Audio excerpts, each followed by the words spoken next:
sabe quem eu sou e acha que eu sou perfeita. Mãe, quer dizer carinho, mãe, quer dizer beijinho, mãe, me faz sentir especial. Bom dia, irmãos, e feliz Dia das Mães! Quem imaginou que estaríamos passando o Dia das Mães em quarentena? Mas Deus está no controle, temos de continuar a confiar nele e saber que ele tem um propósito maior do que aquilo que nós enxergamos. Mas nós estamos com muitas saudades, estamos bem, e a tia Li mandou para as irmãs uma mensagem que eu quero ler para as irmãs agora, que diz assim: Queridas e amadas irmãs, quero desejar um feliz e abençoado Dia das Mães a cada uma.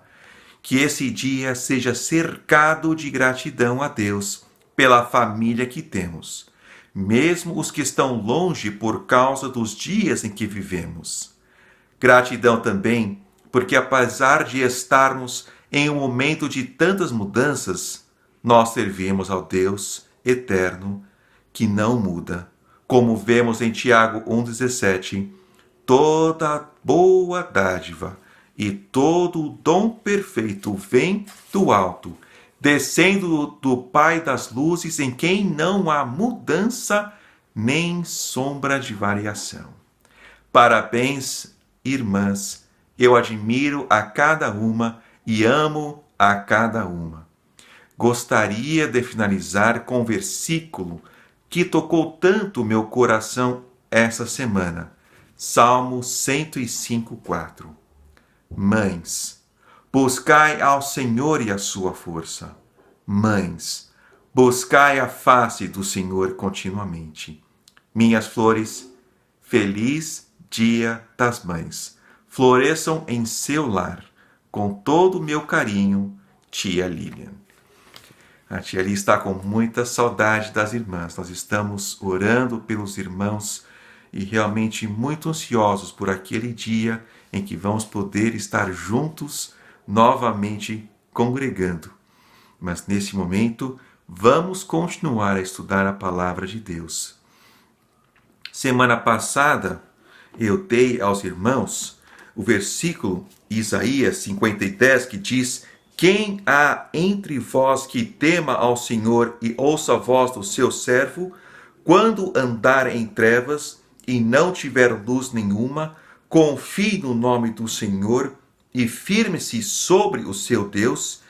Eu expliquei como às vezes em nossas vidas nós olhamos para frente e apenas vemos uma névoa, mas eu quero deixar com os irmãos hoje Salmo 31:3, que diz assim: Porque tu és a minha rocha e a minha fortaleza.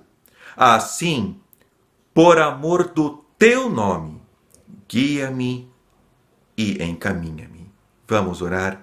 Pai Celestial, obrigado pelo Senhor, pelo tempo que vamos ter agora de estudar a sua palavra.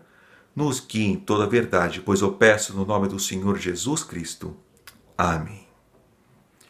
Eu aprendi esse versículo quando eu estava na faculdade ainda, creio que eu tinha meus 18, 19 anos, e eu comecei a orar esse versículo diariamente, pedindo para Deus guiar os meus passos. Agora, aos 44 anos de idade, eu posso olhar para trás e ver como Deus guiou os meus passos. Eu creio que já passei o marco da metade da minha vida, mas eu ainda oro isso, basicamente todos os dias, se não várias vezes ao dia, pedindo para Deus me guiar e me encaminhar.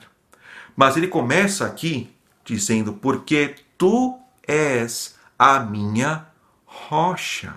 O Senhor Jesus é a nossa rocha.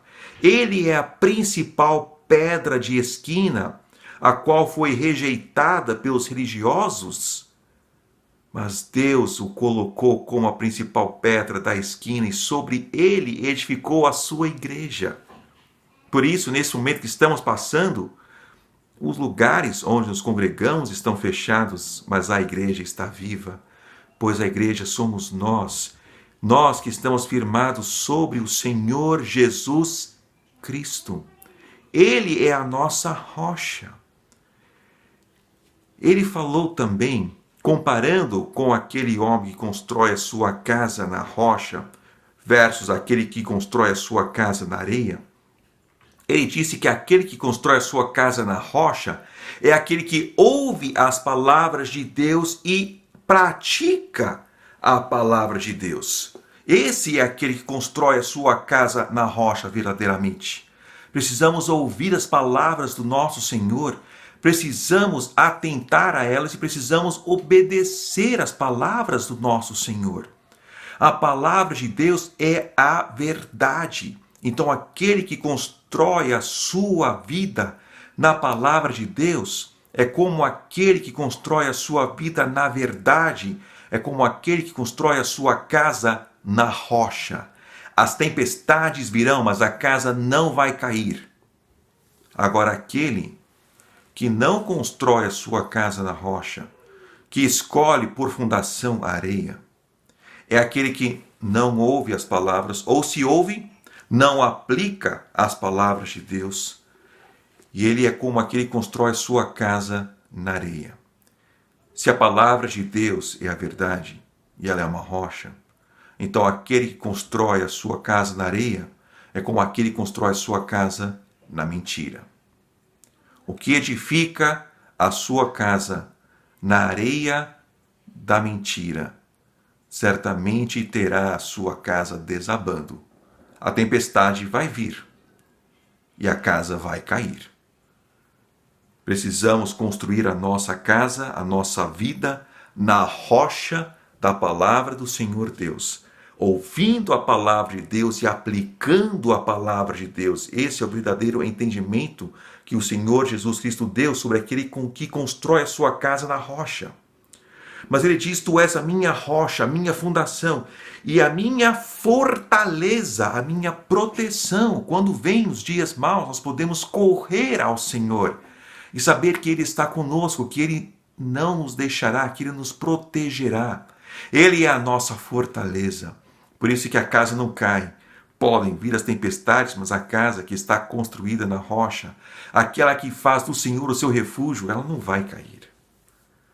E aqui ele diz, porque tu és a minha rocha e a minha fortaleza, assim, por amor do teu nome, guia-me e encaminha-me. Aqui o salmista não está nem orando, dizendo, pelo amor que o Senhor tem por mim, nem pelo amor que eu tenho por ti, mas pelo amor que o Senhor tem pelo seu próprio nome. O nome do Senhor é poderosíssimo. Todo aquele que invocar o nome do Senhor será salvo. Ele deu um nome ao seu Filho, o Senhor Jesus, que é sobre todos os nomes. Ele o engrandeceu, ele o exaltou, e aquele que meramente invocar o nome do Senhor, dizer, Senhor Jesus, por favor, tenha misericórdia de mim, o pecador, por favor, me salve, essa pessoa será salva. Esse é o poder que há no nome do Senhor.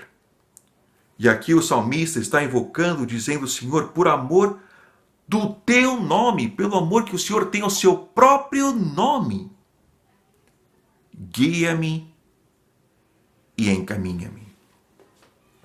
Eu disse semana passada que às vezes, olhando para frente em nossa vida, nós só vamos enxergar uma névoa. Eu compartilhei como eu moro aqui em São Bernardo do Campo, perto o bastante da Serra do Mar, para realmente ser afetado por esta densa névoa. E às vezes eu não enxergo meu prédio de 8 andares da esquina de casa, no mais denso da névoa. Mas não teve uma vez, em todos esses anos que não pude olhar para baixo e ver o próximo passo. Assim a palavra de Deus, ela é lâmpada para os nossos pés, luz para o nosso caminho. Nós podemos orar e pedir para o Senhor nos encaminhar e nos guiar pelo amor que Ele tem ao nome dEle. Aqui Ele diz, guia-me e encaminha-me. Como que Deus vai nos guiar? Como que Ele vai nos encaminhar? Primeiramente, pela sua palavra. Deus nunca vai nos guiar a fazer algo contrário à sua palavra. Precisamos orar, mas não basta meramente orar. Precisamos depois buscar na palavra de Deus o caminho a trilhar. Ele vai nos guiar pela sua verdade, pelos seus princípios. Ele nunca vai nos guiar contrário.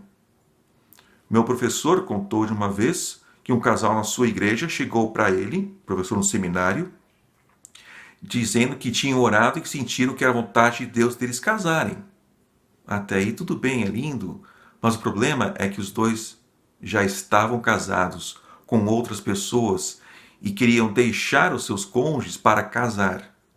Adivinha quem recebeu um não? Essa não é a vontade de Deus para a sua vida. Porque eles queriam fazer algo contrário à palavra de Deus, embora dissessem que já tinham orado. Opa! Se é contrário à palavra de Deus, então não é Deus quem está guiando. Nós precisamos orar e buscar a face do Senhor Deus. George Mueller foi um grande homem de Deus no século XIX na Inglaterra. Ele tem um livro em inglês intitulado Respostas de Oração. Eu li esse livro na faculdade, eu comprei várias cópias para dar para as pessoas, porque foi um encorajamento tão grande da minha vida, vendo como Deus respondeu às orações desse homem de fé. Por exemplo, ele era o diretor de um orfanato, de um lar de crianças, e certa vez, quando chegou a hora da refeição, eles não tinham o que dar para as crianças. Mas ele reuniu as crianças na mesa e disse: vamos orar e agradecer a Deus pelo alimento. E enquanto estavam orando, alguém veio, tocou a campainha e trouxe compras para eles e puderam almoçar.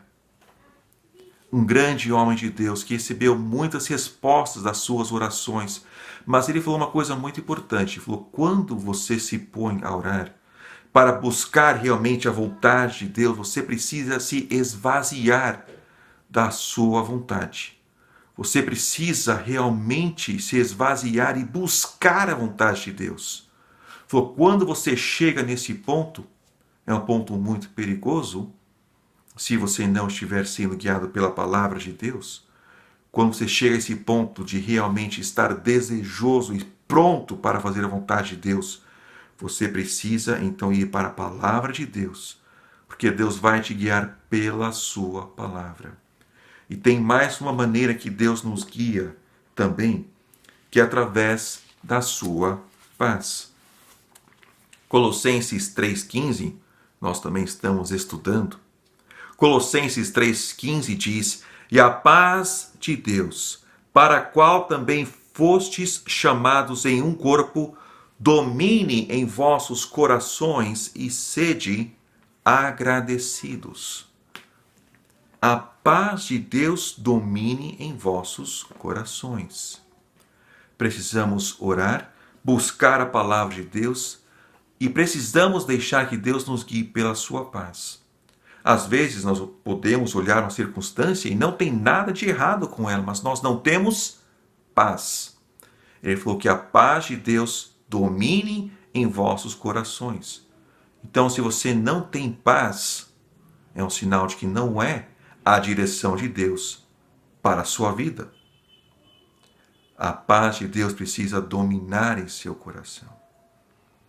Nós precisamos orar, pedir para Deus nos guiar, ser levado pela palavra de Deus, deixar que a paz dele reine em nossos corações e precisamos confiar em Deus. Eu gosto muito de dar novos testamentos, a minha forma que eu gosto de evangelizar. Quando eu encontro uma pessoa, eu contei um tete-a-tete, eu gosto de dar um novo testamento para aquela pessoa, porque a palavra de Deus não volta vazia. Há testemunhos lindos de como Deus usa a sua palavra para realmente converter pessoas. Eu estava compartilhando isso com o pediatra do meu filho, graças a Deus, um homem temente ao Senhor. E eu falei, por exemplo, quando eu estava na estrada e chegava a um pedágio Eu orava pedindo para Deus me guiar a qual pedágio que eu deveria ir para poder dar o Novo Testamento. Então meu pediatra, o pediatra Rafael, na verdade, né, brincou, falou, e aí, como é que você sabe qual que é? Viu alguma luzinha piscando? Eu falei, não. Depois que eu oro e pedi para Deus guiar, eu vou para uma dos guichês. Eu só posso confiar que Deus me guiou à pessoa certa. Precisamos confiar. Nós não estamos acima de andar pela fé. Quando nós oramos, buscamos a direção do Senhor, depois precisamos aplicar, seguir a sua palavra e caminhar pela fé, crendo que Ele vai nos encaminhar, que Ele vai nos guiar. Eu posso olhar para trás agora e ver como Deus guiou os meus passos, e apenas posso confiar que Ele vai guiar os meus passos daqui para frente. Eu fico maravilhado quando olho e vejo como Deus me guiou. Tem aquele lindo poema, Passos na Areia. Aquele homem diz que ele olha para trás na sua vida e vê pegadas. Vê 2 pares de pegadas, ele e o Senhor andando. E no poema ele está andando com o Senhor. E depois ele olha para trás e vê momentos onde apenas havia 1 par de pegadas. E pergunta, questiona para o Senhor por que havia apenas 1 par de pegadas naqueles momentos mais difíceis. E ele falou, Senhor, por que o Senhor me deixou naqueles momentos? E o Senhor responde, filho, foram naqueles momentos que eu peguei você no colo e caminhei com você. O Senhor Jesus prometeu nunca nos deixar. Ele sempre estará conosco. Precisamos caminhar pela fé. O justo pela sua fé viverá. E nós precisamos andar pela fé, confiando que Ele está conosco. Pai Celestial, obrigado pela sua palavra. Obrigado que ela é viva e eficaz. Eu peço, Pai, que nós possamos a cada dia buscar ao Senhor, buscando a sua vontade e a sua direção. Ó Pai, esse é o meu desejo para cada um de nós. Obrigado que o Senhor está conosco. Prometeu nunca nos deixar. Eu oro e agradeço em nome do Senhor Jesus Cristo. Amém. Que Deus te abençoe. Até semana que vem, pela graça de Deus.